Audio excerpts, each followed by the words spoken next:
Somewhere around 850 CE, a curious goat herd named Kaldi noticed something unusual. His goats, after munching on some red berries, began to prance around with an almost unnatural energy. Intrigued, he decided to try them himself, and soon he too was buzzing with newfound vigor. Whether this tale is true or merely legend, it marks one of the earliest accounts of humanity's discovery of coffee. The exact timeline of when people started consuming coffee remains uncertain, but long before the 1400s, deep in the forests of what is now Ethiopia, people had already begun gathering wild coffee plants. Nature had equipped these plants with high levels of caffeine, possibly as a deterrent to plant-eating animals or as a way to attract pollinators. Either way, humans quickly recognized its benefits. They started by brewing tea from the leaves, grinding the berries into a paste mixed with butter and salt for a sustaining snack, and eventually roasting and simmering the beans into a rich, energizing drink.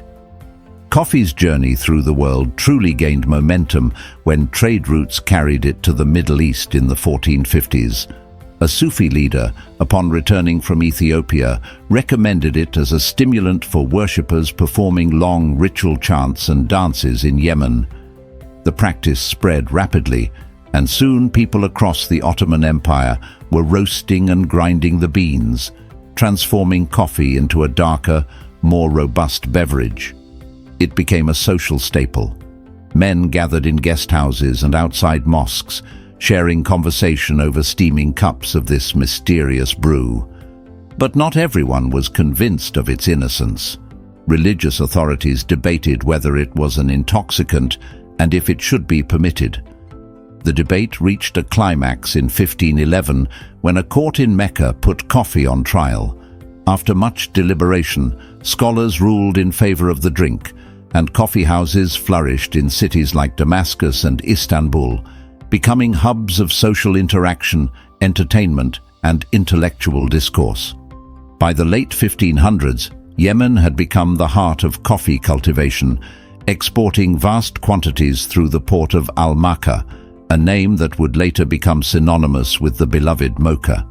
Yet, coffee's growing popularity meant it wouldn't remain exclusive to the Middle East for long. Smugglers transported it into India, from where it spread to Java and beyond. The Ottoman Empire, in turn, introduced coffee to Europe, where it quickly took root. In the 1650s, London saw its first coffee houses, and within just over a decade, more than 80 had sprung up across the city. These establishments weren't merely places for a morning brew. They became epicenters of debate, trade, and even scientific demonstrations. At one such coffee house in 1679, patrons witnessed scientist Robert Hooke dissect a porpoise in a public display of knowledge and curiosity. Even King Charles II's attempt to ban coffee houses in 1675 couldn't curb their growing influence.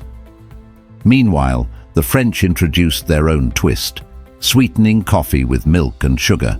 By the 1700s, Paris's coffee houses were buzzing with intellectual giants of the Enlightenment, including figures like Diderot and Voltaire.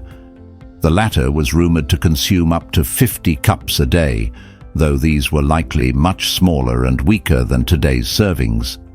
At the same time, European colonial empires recognized coffee's profitability and set up plantations in Asia, Latin America, and the Caribbean, often relying on enslaved or exploited labor to cultivate the valuable crop. Latin America soon became a powerhouse in coffee production, but its rise came at a heavy cost. Indigenous populations were displaced, forests were burned, and slavery fueled the industry's expansion. By 1906, Brazil alone was responsible for over 80% of the world's coffee exports. That same year at the Milan World's Fair, the world was introduced to something revolutionary: the first commercial espresso machine. With industrialization came the birth of mass coffee brands, and by the mid-1950s, Coffee breaks had become a staple in American workplaces. As African nations freed themselves from colonial rule, many turned to coffee farming as an economic stronghold. Meanwhile, East Asia saw a surge in coffee consumption, particularly in the form of canned and pre-prepared beverages. More recently, the demand for high-quality specialty coffee has driven a shift towards ethical sourcing and artisanal brewing methods, particularly benefiting farms in Central America and East Africa. But beneath the surface of this global industry, many workers continue to face inhumane conditions and unfair wages. In response, certification programs have emerged to ensure that coffee is produced under ethical and sustainable standards. Yet, the coffee industry faces an uncertain future. Climate change threatens the very regions where coffee plants thrive, with scientists predicting that the equatorial bean belt will shrink dramatically in the coming decades.